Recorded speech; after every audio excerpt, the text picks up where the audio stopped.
अहाँ सबके स्वागत करै छी अहाँके अपन चैनल अपन न्यूज पृथ्वी न्यूजमे। और आइ हम अहाँ सबके खास बातचीत करब एहि मैटर पर कि नया ट्रेन जे अहाँके दरभंगासँ लऽ कऽ जे कि अयोध्यासँ और अहाँके न्यू दिल्ली तक कन्वर्ट कयल गेलै।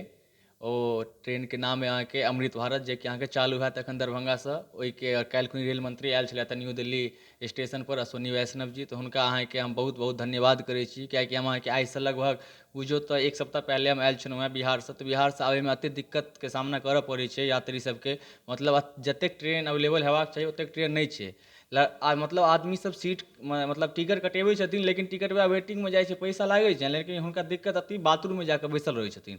तऽ वएह रेल मंत्री अश्विनी वैष्णव जीसँ हम रिक्वेस्ट करब कि एगो ट्रेन चालू केलथि हेँ, और ट्रेन यदि अवेलेबल भऽ सकै तऽ अवेलेबल करबाउ। कियाकि बिहारसँ जे अदर मतलब पलायन भऽ कऽ पढ़ै लए आबै छथि या जॉब करै लए, कोनो कामेसँ आबै छथि, जे भी लोग छथि पलायन होइ छथि, तऽ ओहि सब आदमी सबके लेल अहाँ और ट्रेन अवेलेबल करबियौ, जाहिसँ हुनका सबके दिक्कत नहि हो। और अहाँके तहे दिलसँ धन्यवाद। फेर अहाँ सबसँ मिलै छी अहाँके अपन चैनल अपन न्यूज पृथ्वी न्यूजमे। तब तक के लिए जय हिंद।